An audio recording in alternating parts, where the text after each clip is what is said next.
Now that the French gunboat destroyer commander Robin Le Fierce is in the game, the main question I had is how will he make the Kleber perform?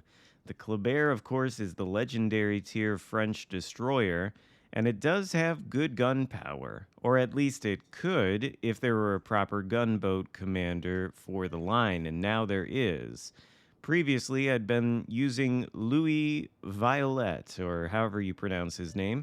He's sort of a gunboat commander in the same way that Anton Gurin is for the Russian destroyers. And Gurin was who I used to use a lot on the Khabarovsk, mostly because he's got the sidestep skill in his fourth row.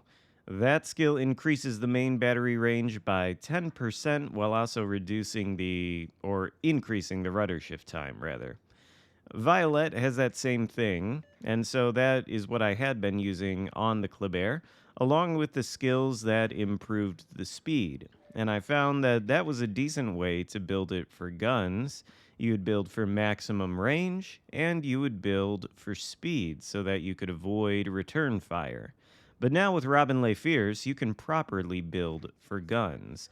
I'll show you the build on the screen here real quick. We've got Rumble and Sims as inspirations. So Rumble will give us some more main battery range along with the skill in the second row called Reaching Out. And we have 13 kilometers of range. But first, the gearing. We can see him here now near the cap. I think he's beached himself on an island. So we're going to take a blind shot, not expecting it to hit. But it does, and then the gearing fires back, revealing himself as he's stuck on the island. Maybe not the best move for him. The Kleber's firepower is awesome, of course. The HE shells on the ship do a lot of damage for destroyers. They have a alpha strike of 2,000 on the HE shells. And with Robin Le Fierce at the helm using his base trait that increases the fire chance, I've got an 11.8% fire chance, which should make this thing a bit of a flamethrower. Also, if you're wondering what is the reload time on the main battery, with the observant range skill that reduces the reload time by 5%, and then the reaching out skill, which reduces it by another 3% for a total of 8%. Our main battery reload time is 5.8 seconds. But that's not all, because in the third row of Robin Le Fierce's skill tree, there's the skill called Stand or Fall, which is sort of the equivalent of the Adrenaline Rush skill on World of Warships PC. It reduces the torpedo and main battery reload time by 0.15% at legendary rank 2, regular rank 16 for every 1% of HP lost. So as we take damage, our reload will be reduced. And we are going to take damage in this game, actually quite a bit of it. This is perhaps not even the best example of how good of a gunboat Kleber can really be, because a lot of the damage that we get in this game, or at least a good portion of it, is actually going to end up coming from the torpedoes. But Kleber is not a gunboat in the same way Khabarovsk is. If you find yourself, for example, in a situation where you are not expecting a USS Maine to come around the corner of the island and push in, but instead we're expecting him to turn away, well, there's a couple of things you can do. First, you probably ought to shoot at the destroyer to see if you can get any damage on it. Bit more important than the main. But secondly, we have excellent torpedo angles on the Kleber. They can more or less fire completely forward and backward. Of course, we're going to take a huge chunk of damage from this main as we push in, but no problem. Dev Strike, that's 6 torpedo hits. And I did keep track of the damage numbers too, by the way. I looked at the numbers here very closely, watching the recording back. And so prior to hitting that main, we had 19,508 damage done. Now we have 79,307, which means our torpedoes did 59,799 damage, almost 60k. That is going to be crucial because by the end of this game, we're going to have about 100,000 more damage done.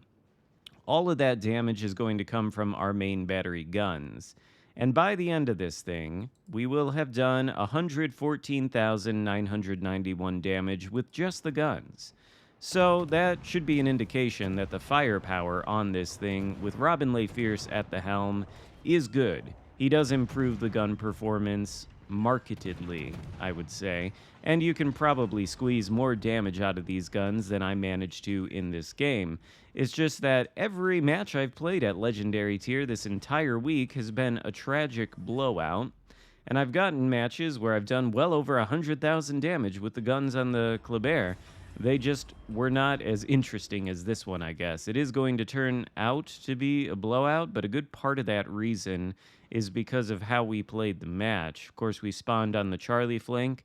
We were with a triple battleship division, or a double one. I think it was a triple one, and normally that's not a great thing. When you see 3 players together in a division playing battleships, they like to stick together on the map. You can see the 2 of them sort of behind me are right in the same grid square. They almost look like the same ship on the mini-map.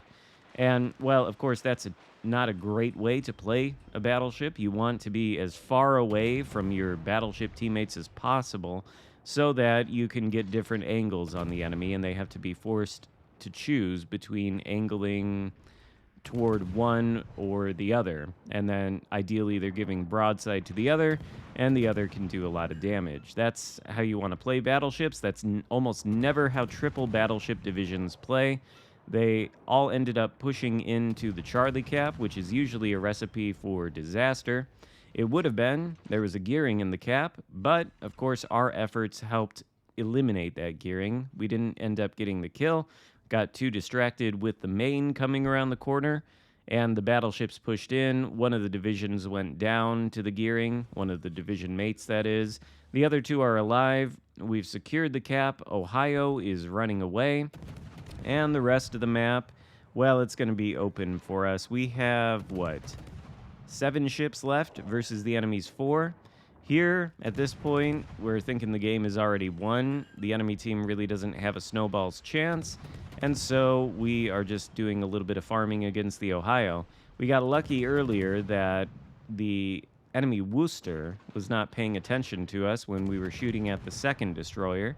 He is now, but he's too far away to reliably land hits on us.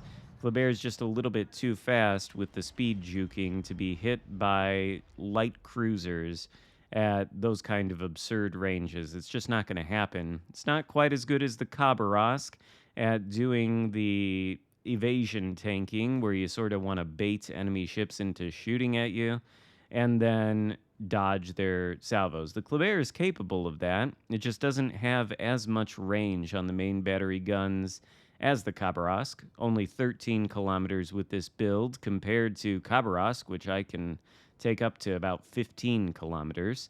The turret traverse on Khabarovsk is also superior. It's 9 seconds compared to, I think, 18 on this.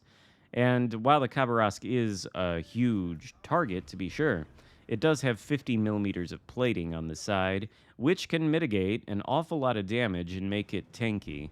Kleber doesn't have that going for it. It doesn't even have the silly gimmick that the French DDs have on PC, where they get improved damage saturation characteristics.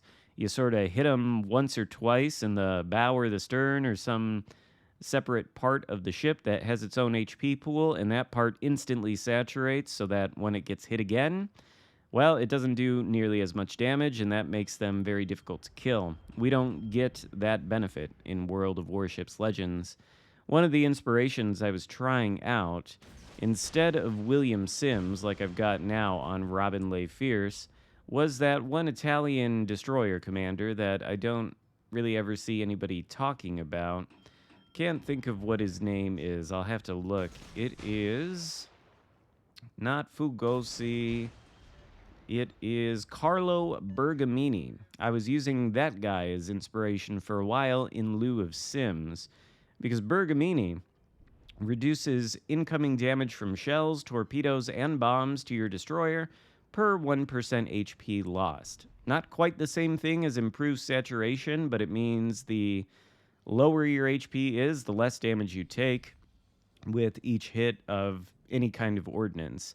And maybe that has a good effect, but I just figured use William Sims, get a little extra HP, make it tankier that way if we're going to be using guns all the time. Speaking of which, there is our fifth fire for the game and the high caliber medal. We shot 123 shells and counting, and we're at 154,000 damage.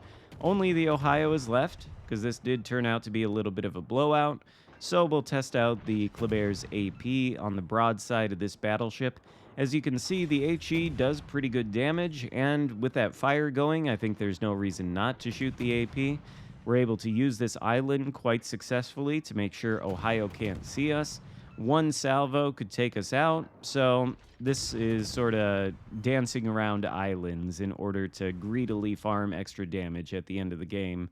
In any case, a bit of a disappointing blowout for the Reds, but I think a decent demonstration of the power of Kleber when you build for guns. Obviously, torpedoes were in the mix, but again, they did about 60,000 damage, which means we did about 115,000 damage with just the guns. Imagine if that match had been a little bit closer, maybe we had played for the full 15, and we had used the guns more. I think this thing is capable of an awful lot of damage with the main battery now that the Pirate Commander is available. I think I would recommend him over the other ones just because the French benefit from a gunboat commander. Hope you enjoyed the video. If so, give it a thumbs up, consider subscribing if you haven't already, and I'll see you next time. Goodbye.